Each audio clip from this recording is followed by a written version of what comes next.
The Dealor's Book of Greek Myths, Part 7. Deucalion, Eos, Helios, and Selene.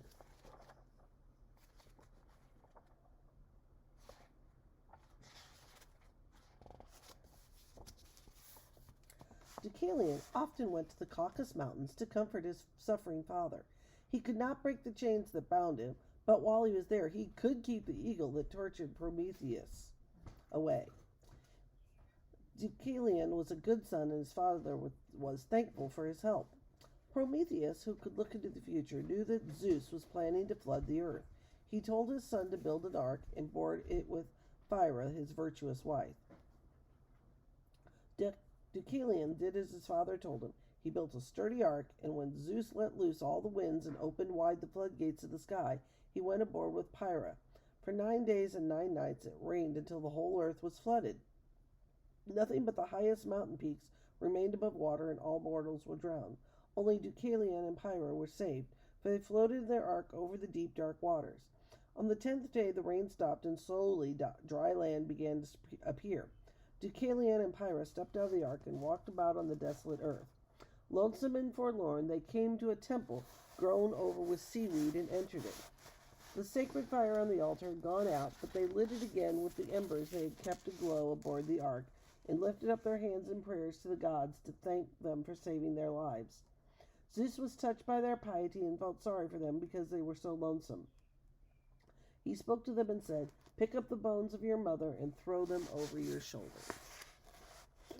Deucalion understood that Zeus did not mean their mortal mother, but their mother Earth.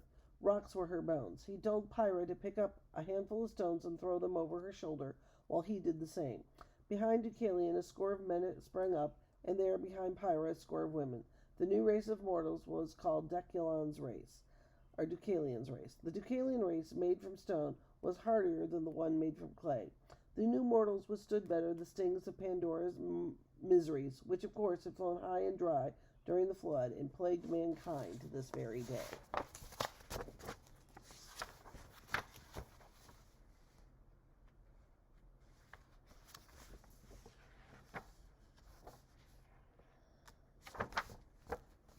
The winds had carried on as they wished when Zeus flooded the earth. They were powerful fellows, and when they stormed together, they brought confusion and destruction, whirling dust and water all the way up to Olympus. Zeus decided they needed a dependable guardian who would keep them locked up and let out only one at a time. He chose Aeolus, the grandson of Deucalion and Phaethon, to be the keeper of the winds, and set him to live with them and guard them in a hollow cliff far out at sea. The winds hated to be confined. They stormed and howled around Aeolus, trying to force their way out of the cavern, but Aeolus was steady and strong and kept them in hand. When Poseidon or one of the other gods called for a wind, Aeolus pierced the wall of the cliff with his spear and let the winds out. Then he plugged up the hole and kept it closed until it was time for the wind to return. When Boreas, the north wind, was called for, he rushed out, icy and wild, tearing up trees and piling up the waves in front of him. When Notus, the south wind, was let out, he pressed himself groaning through the hole in the cliff. He was so heavy with moisture that water dripped from his tangled beard, and he spread a leaden fog over land and sea. Wanderers lost their path, and ships drifted helplessly about. Zephyr, the west wind, was gentler than his brothers. When he blew, he swept the skies clear of clouds, and all nature smiled. Eurus, the east wind, was the least important of the brothers. He wasn't called for very often.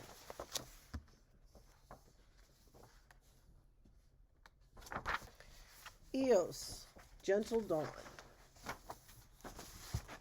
was the mother of the four winds. While all creation slept, she rose from her pink pillows to announce the coming of a new day. She dripped her rosy fingers into a cup filled with dew and sprinkled the drops over flowers and trees. All nature awoke, rejoicing to see her. One morning, as Eos looked down on earth, her eyes fell on a young prince waking from his slumber. He was so handsome she could not take her eyes off him and wanted him for her husband. But how could she, who was a goddess, be married to a mortal whose lifespan was so short? As soon as her morning duties were done, she went to Zeus and persuaded him to grant eternal life to the young prince whose name was Tithonus. She brought him with her to her palace in the east, and they spent many delightful years together. But Aeolus had forgotten that Tithonus was who will be also given eternal youth. And slowly his strength left his once supple limbs. He shriveled and shrank, and his manly voice changed to a feeble squeak. He shrank to a tiny, wizened old man, yet he could not die, for he had been given eternal life. He became so small and weak that Ethos had to put him into a little basket and hide him in the corner of her palace. There, in his dark corner, he went on withering and shriveling, till at last he turned into a grasshopper, chirping for all eternity. But Eos stayed rosy and young, always a joy to behold, when she came out to wake the sleeping world and announce the coming of her brother, the sun.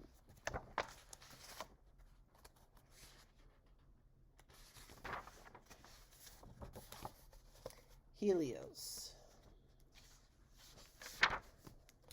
Helios, the sun, mounted his glowing chariot and drove out to greet the splendor as soon as Eos threw open the gates of his golden palace in the east. His radiance lit up the wide expanse of sky. So bright was he that only the gods could look straight at him without being blinded. Brilliant rays encircled his head, and his chariot glowed like fire. With a strong hand, Helios guided his 4 fiery steeds up the vault of the heavens. The path was steep and narrow, and the horses were wild, but Helios held them well on their course.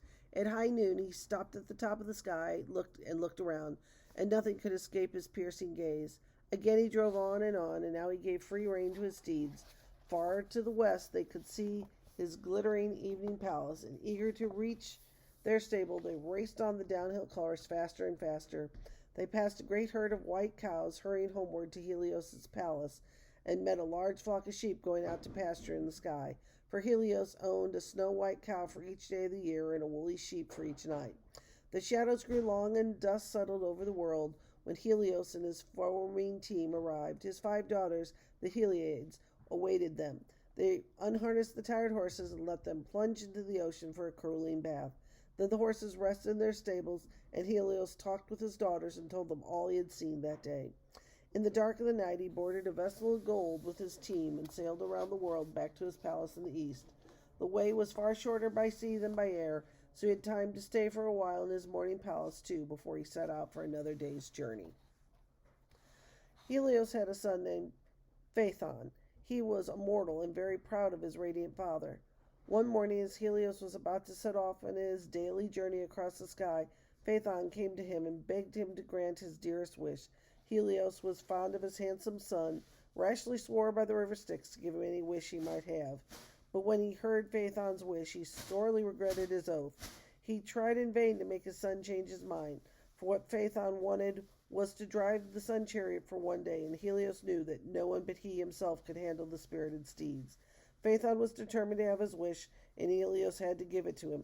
Sadly, he put the golden rays on his son's head and rubbed divine ointment on his skin so he could withstand the searing heat of the chariot. He barely had time to warn him to stay well in the middle of the heavens path when the gates of the palace were thrown open and the rearing horses were brought forth. Phaethon leaped in the chariot, grasped the reins, and the horses rushed out. At first all went well, and Phaethon stood proudly in the glowing chariot. But the fiery steeds soon felt the unskilled hands were holding the reins. They veered off the heavenly path and brushed by the dangerous constellation that lurked on both sides. The animals of the zodiac were enraged. The bull charged, the lion growled, the scorpion lashed out with its poisonous tail. The horses sheed, and the Phaethon was thrown halfway out of the chariot. Far down below he saw the earth, and he grew so dizzy that he dropped the reins. Without a firm hand to guide them, the horses bolted. They raced so close to the earth that the ground cracked from the heat of the chariot, and rivers and lakes dried up. Then upward they sped so high that the earth froze and turned to ice. Zeus stood on Olympus and shook his head. He had to stop the careening chariot to save the earth from destruction. He threw a thunderbolt at it. In a shower of sparks, the chariot flew apart, and Phaethon plunged into the river Po. On the river banks, his sisters mourned so long that Zeus took pity on them and changed them into poplar trees, and their tears into drops of gold and amber. Hephaestus had to work the whole night through to mend the broken chariot so Helios could drive it again the next day. Helios grieved over his lost son and never again allowed anyone to drive his chariot except for Apollo, the god of light. Selene. The moon came out at night to light up the world, while her brother Helios was resting. Slowly she drove her milk-white horses across the sky, and her pale moonbeams fell gently on the sleeping earth, where all was peace and quiet. One night Selene's soft light fell on Endymion, a young shepherd, who was sleeping beside his flock. She stopped to look at him. He was smiling at his sheep, and was so young and handsome, she completely lost her heart to him. She drove through the night, but she could not get him out of her mind. When her duties were over, she went to Zeus and asked him to grant Endymion eternal sleep so he would stay forever young and handsome. She had learned from her sister Eos not to ask for eternal life for a mortal and to be left with a grasshopper on her hands. Zeus granted Selene's wish, and Endymion slept on, smiling in his sleep. He dreamed that he held the moon in his arms, but it was not a dream after all, for Selene bore her husband 50 daughters, all pale and beautiful as their mother, and sleepy as their father.